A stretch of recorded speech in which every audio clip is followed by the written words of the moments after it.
Assemblymember Mamdani and Comptroller Lander endorse each other in New York City's mayor's race. Authorities arrest the owners of the nightclub that collapsed in the Dominican Republic. And what happens when local police cooperate with federal immigration agents? From WNYC, this is NYC Now. I'm Janae Pierre. Assemblymember Zohran Mamdani and Comptroller Brad Lander are cross-endorsing each other in the Democratic primary for mayor. The candidates say they're teaming up in the ranked choice election to prevent former Governor Andrew Cuomo from winning the race. They're urging their followers to rank the other second on their ballots.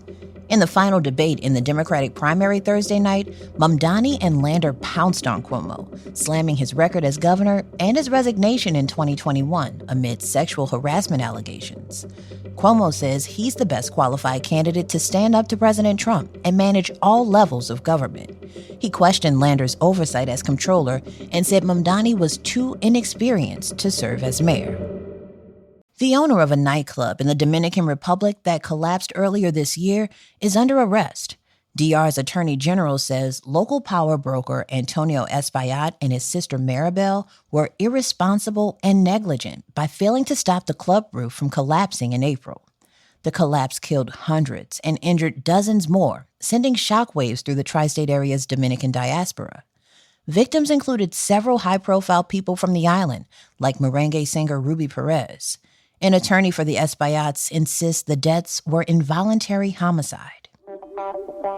Coming up after the break, we head to the upstate community of Rotterdam to understand what happens when local police cooperate with federal immigration agents. Stay tuned. Estás escuchando a NYC Ahora. Two people accused of stealing groceries in an upstate suburb are now facing deportation. WNYC's Jimmy Vilkine reports the arrest highlights the consequences when local police cooperate with federal immigration agents.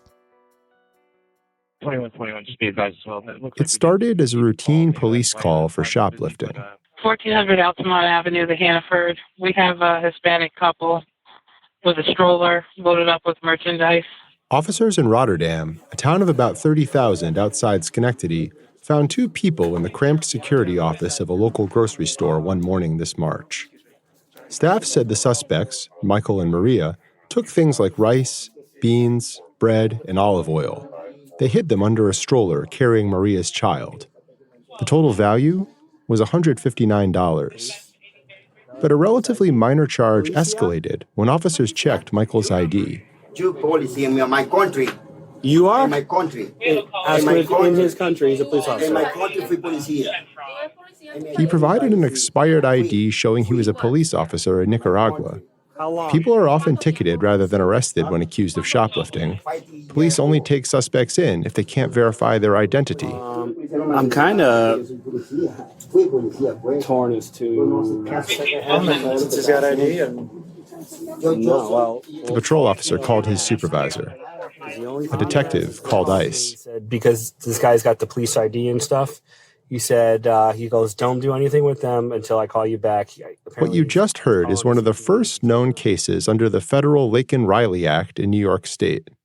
President Trump signed it into law earlier this year. Today, the Department of Homeland Security will be required to detain all illegal aliens who have been arrested for theft, burglary, larceny, shoplifting, assaulting a police officer, murder. But according to Lauren DeRosier, who runs the immigration clinic at Albany Law School, the statute only places requirements on federal officers who learn about arrests.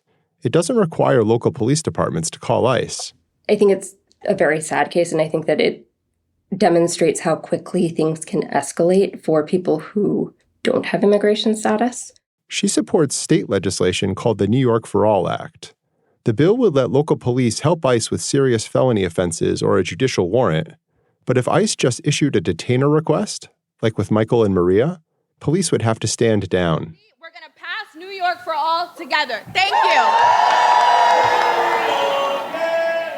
Shut it down! Hundreds of people keep coming to the state capitol to demonstrate in support of the legislation, which would basically make New York a sanctuary state. Here's Bronx Assemblymember Amanda Septimo at a recent rally. If we have a federal government that is hell-bent on leading with cruelty instead of love, then we don't need to help them. In fact, we have a responsibility to resist.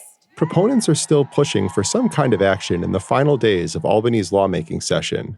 But top Democratic leaders, including Governor Kathy Hochul, haven't signed on. Hochul is trying to walk a fine line on immigration cooperation. I want to make sure we get rid of people who are seriously committing crimes, but leave the rest alone. They already made it here. They're part of our family, and this is where it's a huge divide. The Trump administration is cracking down on sanctuary jurisdictions, and Hochul will testify before Congress later this week about New York's immigration policies.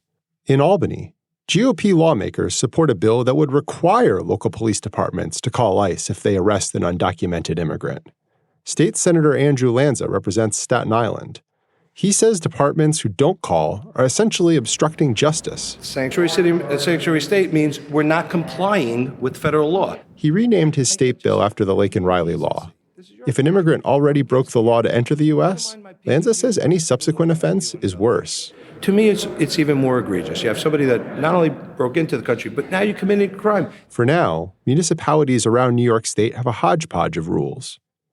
Rotterdam police leaders say they don't have a specific policy on dealing with non-citizens. But in the case of Michael and Maria, they proactively call ICE. Officers took Michael back to the station without incident.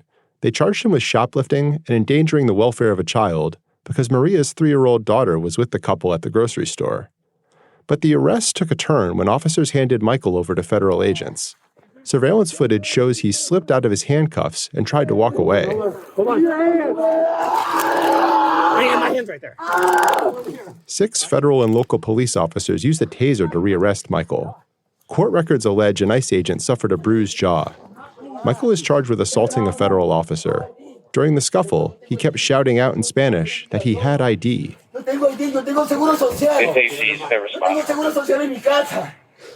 He says, "I have a social security number, immigration papers."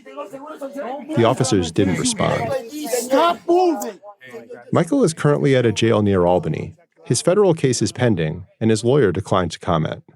Maria and her daughter first came to Rotterdam in 2023. They were bused to a motel there by New York City officials after immigrating from Colombia.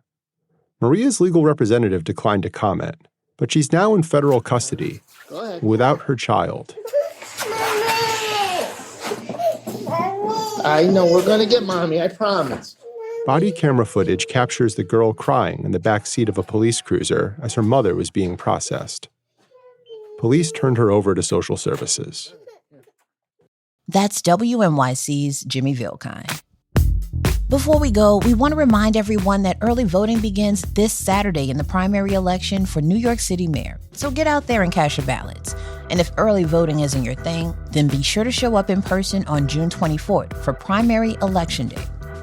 You know, Saturday is also the last day to register in person or online to vote in the primary.